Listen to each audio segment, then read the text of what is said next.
ছাত্ৰ ছাত্ৰীসকল তোমালোকে ভালে আছা? এইখন তোমালোকৰ জাতীয় বিদ্যালয়ৰ পঞ্চম শ্ৰেণীৰ গণিতৰ প্ৰশ্নকাকত। মই ইয়াত তোমালোকক প্ৰশ্নখিনি আলোচনা কৰিবলৈ আহিছোঁ। তোমালোকেতো ইতিমধ্যে পৰীক্ষাত লিখিছাই, হয়নে নহয়? গতিকে কেনেকুৱা ধৰণৰ হৈছে তোমালোকে চেক কৰি ল'ব পাৰিবা, হয়নে? পৰীক্ষা কেনেকুৱা লিখিলা? এতিয়াতো পূজা আহিছে, তোমালোকে পূজা চাব লাগিব, হয়নে নহয়? বেলুন, হয়নে? তাৰপিছত পেপাৰ এইবিলাকতো কিনিবাই, জিলাপি খাবা, এনেকৈ। তাৰে ভিতৰত কিন্তু তোমালোকে পঢ়া শুনাখিনিও এৰিব নোৱাৰা। এতিয়া চাবা, আমাক প্ৰথম দিছে এইকেইটা আমাৰ 1 নম্বৰ, মানে কুৱেশ্যন এনচাৰবিলাক কৰিলে আমি 1 নম্বৰহে পাম, বেছি নাপাম।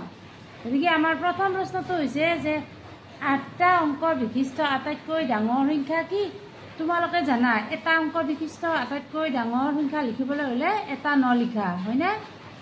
2টা অংক বিশিষ্ট লিখিবলৈ হ'লে 2টা ন লিখা, 3টা অংক বিশিষ্ট আটাইতকৈ ডাঙৰ সংখ্যা লিখিবলৈ হ'লে 3টা লিখা।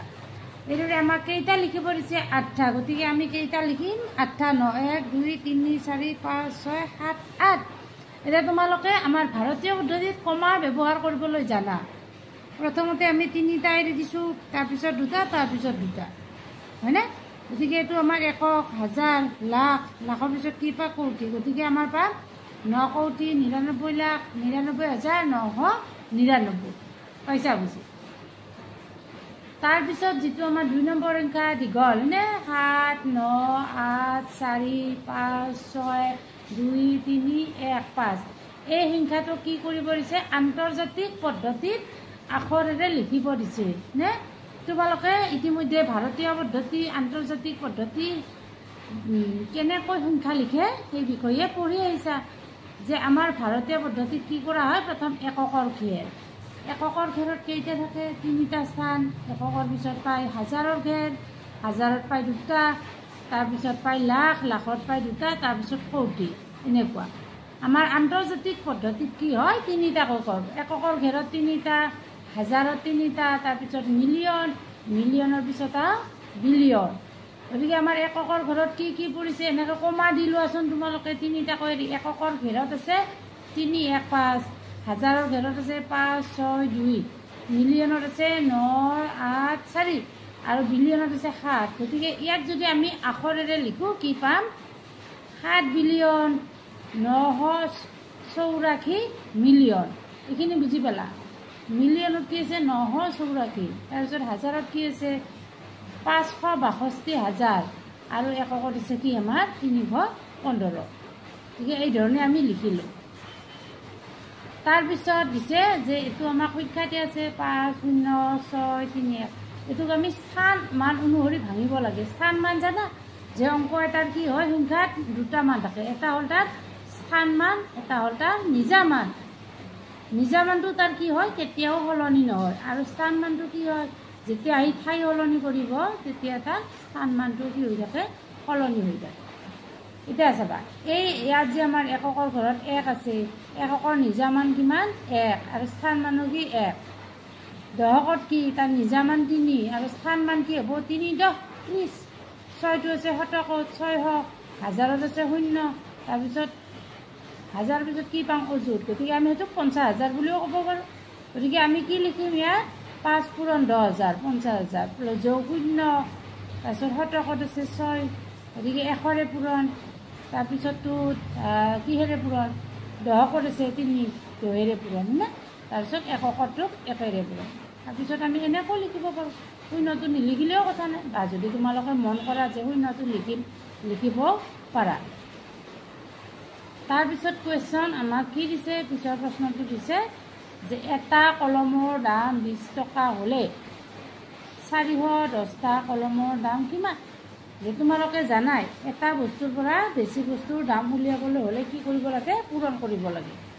এটাৰ পৰা বেছি দাম উলিয়াব লাগিলে পূৰণ, আৰু বেছিৰ পৰা এটা বস্তুৰ দাম উলিয়াব লাগিলে হ'লে কি কৰিব লাগে? হৰণ কৰিব লাগে। গতিকে এটাৰ পৰা বেছি দাম উলিয়াব লাগে। তোমালোকে ক'ব পাৰা যে যোগ কৰিব নোৱাৰে নেকি? যোগ কৰিব পাৰি। এটা সংখ্যাক বাৰে বাৰে যোগ কৰি থকাতকৈ আমি সংখ্যাটোক যিমানবাৰ যোগ কৰিছোঁ সেই সংখ্যাৰে কি কৰি দিব পাৰোঁ? পূৰণ। যেনে ধৰা 2 হয়নে 2ক আমি 5বাৰ যোগ কৰিছোঁ 2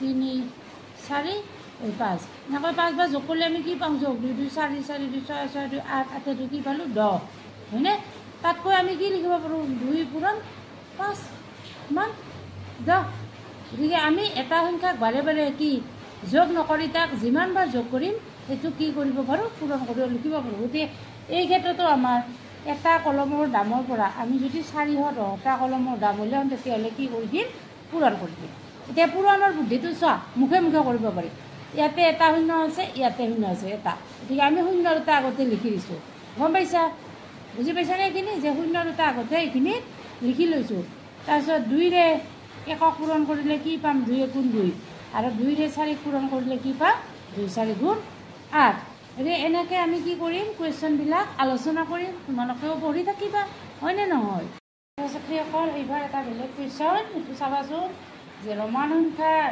কোনকেইটা প্ৰতীক এবাৰতকৈ বেছি ব্যৱহাৰ কৰিব নোৱাৰে তোমালোকৰ ফালে বৰষুণ দিছেনে নাই ইয়াত বহুত বৰষুণৰ কাৰণে অলপ শব্দ হৈছে হা সুবিধা নকৰিবা তোমালোকে পঢ়িবা এইকেইটা আইৰে 1 বুজায় হয়নে বিৰে 5 বুজায় এক্সেৰে 10 বুজায় এলেৰে 50 চিৰে 100 ডিৰে 500 আৰু এনেৰে 1000 বুজায় এই ৰোমান সংখ্যাৰ আমি 7টা প্ৰতীক ব্যৱহাৰ কৰোঁ আৰু এইকেইটাৰ ভিতৰত আমি 1টো লিখিবলৈ এবাৰ ব্যৱহাৰ কৰোঁ 2 লিখিবলৈ 2টা আই লিখোঁ হয়নে নহয় কিন্তু 5 বুজাবলৈ কেৱল ভিয়ে লেখা যায় 10 বুজাবলৈ ভি লিখা নাযায় হয়নে 20 বুজাবলৈ x দুবাৰ লিখোঁ হয়নে আৰু 100 বুজাবলৈ l দুবাৰ ব্যৱহাৰ নকৰোঁ হয়নে নহয় আচ্ছা বুজি যেনে 200 বুজাবলৈ c দুবাৰ ব্যৱহাৰ কৰোঁ হয়নে কিন্তু 500 মানে 1000 500 মানে কি হয় ডি মানে 500 1000 বুজাবলৈ আমি ডি দুবাৰ ব্যৱহাৰ নকৰোঁ অৰ্থাৎ আমি ভি এল আৰু ডিক আমি কেইবাৰ ব্যৱহাৰ কৰিব নোৱাৰোঁ এবাৰতকৈ বেছি আৰু যিবিলাকক আমি ব্যৱহাৰ কৰোঁ সিহঁতক কিন্তু আমি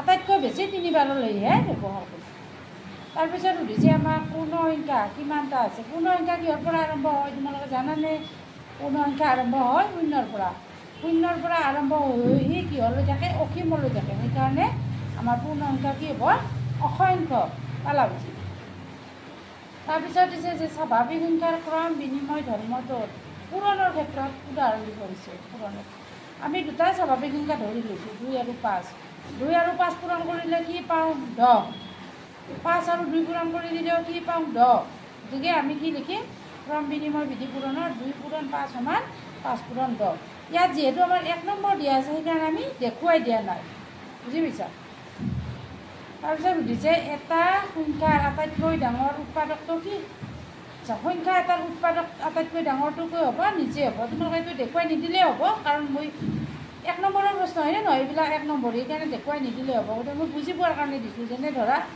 5 আমি সংখ্যাটো লৈছোঁ উৎপাদক মানে জানা এটা সংখ্যাক যদি আন এটা সংখ্যাৰে হৰণ কৰিলে বাকী কি হয় শূন্য হয় তেতিয়া তাক কি বুলি কয় উৎপাদক বুলি কয় এতিয়া 500ক আমি 1ৰে হৰণ কৰিলেও শূন্য পাওঁ 5ৰে হৰণ কৰিলেও শূন্য পাওঁ গতিকে 5ৰ উৎপাদক কেইটা পাইছোঁ আমি 2টা 1 আৰু 5 এই 1 আৰু 5ৰ ভিতৰত আটাইতকৈ ডাঙৰ কোনটো পাইছোঁ 5 গতিকে আমি কি ক'লোঁ যে 5ৰ আটাইতকৈ ডাঙৰ উৎপাদক হৈছে 5 অৰ্থাৎ কোনো এটা সংখ্যাৰ আটাইতকৈ ডাঙৰ উৎপাদক হৈছে সংখ্যাটো নিজে পালানে বুজি তাৰপিছততো চোৱা আটাইতকৈ সৰু যুগ্ম স্বাভাৱিক সংখ্যাটো কি আটাইতকৈ যুগ্ম সংখ্যাবিলাক কিহৰ পৰা আৰম্ভ হয় 2ৰ পৰা যিহৰ পৰা আৰম্ভ হয় সিয়ে কি হয় আটাইতকৈ সৰু গতিকে 2 হ'ব আটাইতকৈ সৰু যুগ্ম সংখ্যা মানে জানানে তোমালোকে যিবিলাক জোৰা কৰিব পাৰি হয়নে 2টা মানে এযোৰ 4টা মানে দুযোৰ মানে যাক আমি এনেকৈ 2টা 2টাকৈ জোৰ হিচাপে প্ৰকাশ কৰিব পাৰোঁ সেইবিলাকক কয় যুগ্ম সংখ্যা তাৰপিছত আহিছে এজন যজা মৌলিক মানে টুইন প্ৰাইম মানে এনে প্ৰাইম সংখ্যা মৌলিক সংখ্যা জানানে মৌলিক সংখ্যা মানে কি জীৱৰ সংখ্যাৰ বুজি পাইছানে জীৱৰ সংখ্যাৰ কি হয় উৎপাদক মাত্ৰ 2টা যেনে আমাৰ ওপৰত চাবছোঁ 5ৰ উৎপাদক মাত্ৰ কেইটা পাইছিলোঁ 2টা 1 আৰু 5 গতিকে 5 হৈছে এটা আমাৰ মৌলিক সংখ্যা আৰু আমাৰ 2ও এটা মৌলিক সংখ্যা 2ৰ উৎপাদক কি 1 আৰু 2 গতিকে 2 এটা মৌলিক সংখ্যা গতিকে আমাৰ 2 কি হয় এটা যুগ্ম হয় মৌলিক সংখ্যাও হয় আমি